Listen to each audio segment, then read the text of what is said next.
में हेल्प करता है। फिर आए डाइजेस्टिव फैक्टर है, डाइजेस्टिव फैक्टर ने क्या काम किया? एब्जॉर्ब का काम किया, किसको एब्जॉर्ब कर दिए? ठीक है। फिर थर्ड सिक्स आएगा last point the mucus act, जो इसके अंदर म्यूकस प्रेजेंट होती है स्टमक के अंदर, वो फूड को ल्यूब्रिकेट करने का काम करती है, फूड को चिकना बनाने का काम करती है, ताकि जो स्टमक की जो लेयर्स होती है उनके अंदर फूड अपनी फ्रिक्शन ना करे। ठीक है, उनके रगड़ ना लगे, उनको इंजरी ना हो। ठीक है, तो इंजरी होने से प्रिवेंट करता है जो म्यूकस होता है, फूड को ल्यूब्रिकेट करेगा। समझ गए?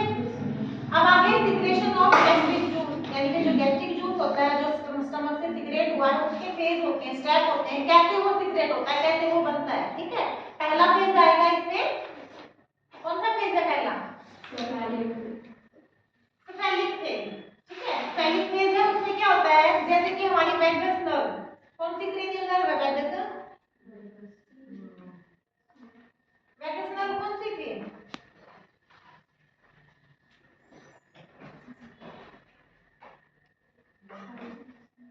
वैगस नर्व बड़ी थी ना, क्रेनियल नर्व 7 फेशियल नर्व 8 और फैक्टोरियल कौन सी थी? 8 वेस्टिबुलर कोक्लियर नर्व है ना, और आगे कौन सी थी हमारी? Vagus nerve. ठीक है, 10th आएगी ये। तो जो वैगस 9 और 10th है, तो वैगस नर्व कहां पे प्रेजेंट होती है? हमारे स्टमक के अंदर या फिर स्मॉल इंटेस्टाइन के अंदर स्टिमुलेशन का काम करवाती है, जो फूड को डाइजेस्ट करवाएगी। यानी कि वैगस नर्व जैसे ही स्टमक में और स्मॉल इंटेस्टाइन में पास होती है तो इनकी कॉन्ट्रैक्शन इंक्रीज हो जाती है, नर्व इंपल्स बननी स्टार्ट हो जाती है और ये अपनी स्टिमुलेशन करनी स्टार्ट कर देंगे। ठीक है, स्मॉल इंटेस्टाइन में कौन सी स्टिमुलेशन होती है जो ऐसे ऐसे अपना वर्क करती है? Small intestine पैरास्टैटिक movement. ठीक है, तो पैरास्टैटिक मूवमेंट को ये इंक्रीज करवाने का काम करती है। और ये कब करवाएगी? जब हमें भूख लगती है, तो होता है ना पेट में गुड़ गुड़ बोलते हैं हमें भूख लगी, क्यों? हमारे जो अंदर के ऑर्गन होते हैं ना, हमारे स्मॉल इंटेस्टाइन है, स्टमक है, उनकी कॉन्ट्रैक्शन बढ़ जाती है। यानी कि वैगस नर्व ने ब्रेन को मैसेज दिया कि हमें भूख लगी है, खाना चाहिए। ठीक है, तो वैगस नर्व जैसे ही एंटर करती है, वैगस नर्व गेट स्टिमुलेट करेगी, कब करेगी? By the site. अब खाना अच्छा बना है, देख के भी भूख लगती है ना, स्मेल से भी भूख लगती है कि खाने की अच्छी सी खुशबू आ रही है, मम्मी ने क्या बनाया, जाके पूछते हैं। ठीक है, और टेस्ट करने से भी हमारी जो भूख है इंक्रीज हो जाती है। ठीक है, तो वैगस नर्व क्या हुई उस टाइम पे? स्टिमुलेट हो गई है। ठीक है, उत्तेजित हो गई है। The nerve stimulation lead to flow of the gastric juice, और किसके साथ फ्लो कर जाती है? फिर ये गैस्ट्रिक जूस के साथ ये फ्लो करती है। ठीक है, द सिक्रेशन ऑफ जूस, जब इस जूस की सिक्रेशन कम हो जाएगी, डिक्रीज कब हो जाएगी? जब vagus nerve has been cut. अगर हमारी वैगस नर्व डैमेज हो जाए या कट लग जाए या बीच में उसके इंपल्स रुक जाए, ब्रेन तक मैसेज ना जा पाए, तो उस टाइम पे हमें भूख का ज्यादा एहसास नहीं होगा।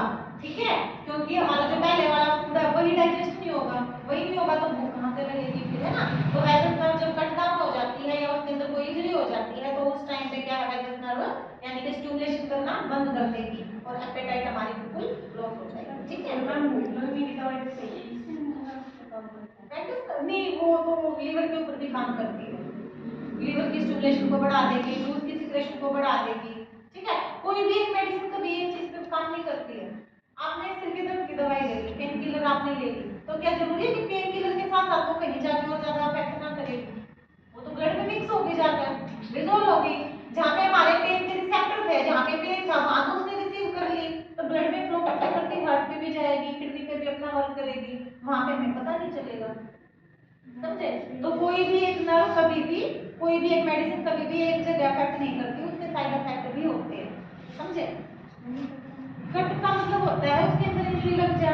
ठीक है, या फिर उसके अंदर कोई वैगस या फिर वो स्मॉल इंटेस्टाइन को भी कई बार ऑपरेट करके कट करके बाहर निकाल दी जाती है, तो डाइजेशन में प्रॉब्लम आती है कि नहीं आती है? आती है ना। कोई वैसे इन्फेक्शन की वजह से ये डैमेज हो जाए, पता थोड़ी ना चलता है।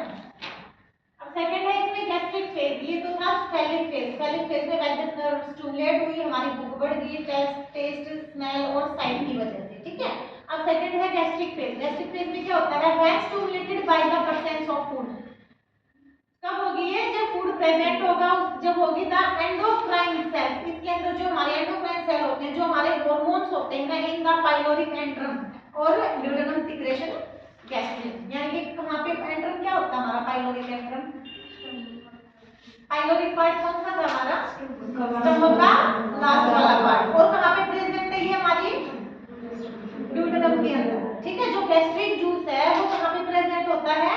स्टमक के लास्ट वाले पोर्शन में। और कहाँ पे? कुछ अमाउंट इसका ड्यूडेनम, यानी कि छोटी आंत का जो पहला पार्ट होता है उसको ड्यूडेनम बोलते हैं। ठीक है, वहाँ पे अपनी सिक्रेशन करवाता है। जो हार्मोन्स होते हैं विच पार्ट, वो डायरेक्टली कहाँ पे हमारे ब्लड के अंदर सर्कुलेट करते हैं। ठीक है, ये जो हार्मोन है, गैस्ट्रिक हार्मोन है, वो कहाँ पे सर्कुलेट करता है? हमारे ब्लड के अंदर सर्कुलेशन होती है।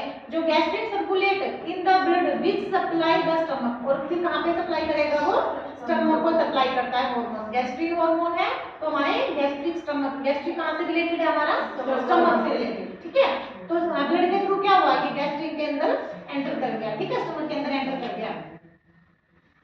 Stimulate the gastric gland to produce, जब इसकी स्टिमुलेशन बढ़ जाती है तो क्या प्रोड्यूस करता है? ये गैस्ट्रिक जूस को प्रोड्यूस करेगा, उसको बनाने में हेल्प करेगा। इन दिस वे, इसी वे में क्या है? Secretion of digestive juice continue after the complete of the meal, यानी कि ये कंटिन्यू चलता रहता है जब तक कि हमारा खाना कंप्लीट नहीं हो जाता, जब तक कि हम खुद नहीं बोले हाँ मम्मा और मत लेके आना, मेरा पेट भर गया। ठीक है, उस टाइम तक ये कंटिन्यू अपनी सिक्रेशन रखता है, क्योंकि साथ ही साथ में डाइजेशन प्रोसेस भी तो चल रही है अंदर, है ना, तो उस टाइम तक ये अपना वर्किंग करेगा। End of the cephalic phase, और जहाँ पे हमारा सेफेलिक फेज एंड हो जाता है। सेफेलिक फेज में स्टिमुलेट हुआ था जब हमें भूख लगी थी, खाने को देख के उसकी स्मेल से या उसकी टेस्ट से। जब हमारा पेट भर गया है तो खाना चाहिए कितना ही खा लो, तो क्या है यहाँ पे गैस्ट्रिक ने अपना काम करना बंद कर दिया है। ठीक है, सेफेलिक फेज हमारा खत्म हो गया है, उसके बाद डाइजेशन फेज स्टार्ट हो जाता है। ठीक है, गैस्ट्रिक जूस का समझ आ गया इतना?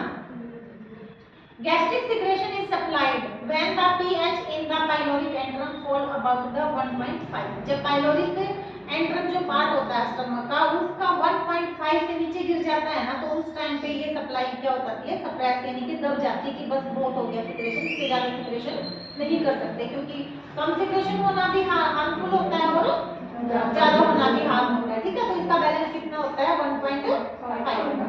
ठीक है, समझ आ गया इतना? अब है इंटेस्टाइनल फेज, ये तो पूरा कंप्लीट था हमारे स्टमक से रिलेटेड।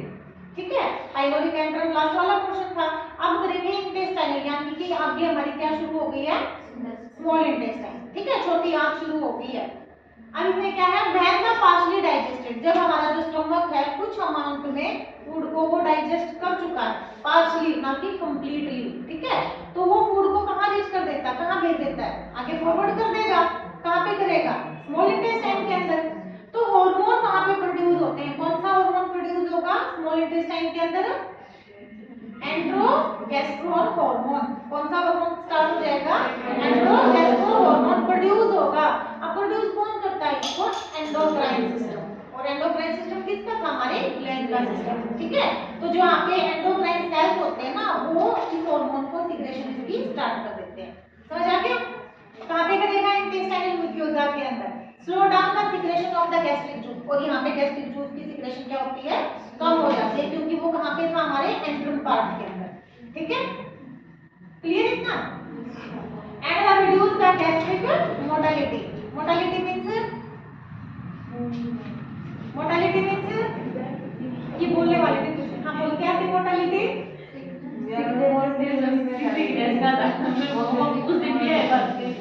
मोटालिटी बोला है, मोटालिटी बोला है। एक मोर्टालिटी होता है, एक मोर्टेबिलिटी होता है, मैंने मोटालिटी बोला है। पक्का? क्या होती है मोटालिटी?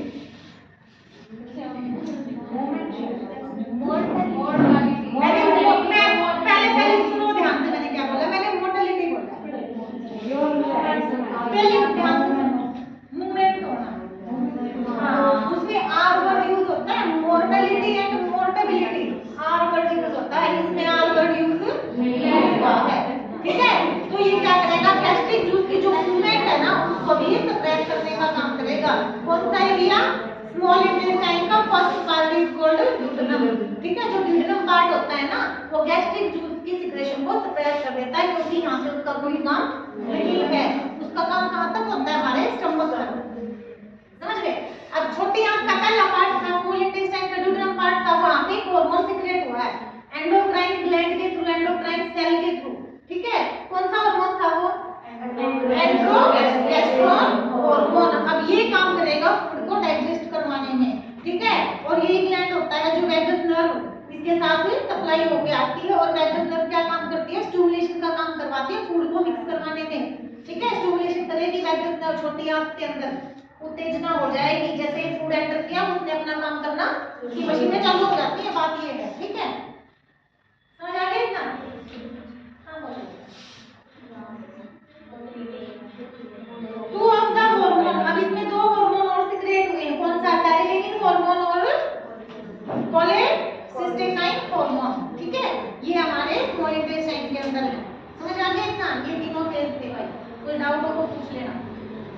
पहला फेज था सिम्बोलिक फेज, सेकंड फेज था गैस्ट्रिक फेज, थर्ड फेज था इंटेस्टाइनल फेज, ठीक है। ये तीनों फेज हैं जहां से हमारे गैस्ट्रिक जूस की सिक्रेशन लास्ट पॉइंट पे होती है, ठीक है। ऐसे ही ऐसे सिक्रेट करता है, और स्मॉल इंटेस्टाइन के आने के बाद इसका काम खत्म हो जाता है।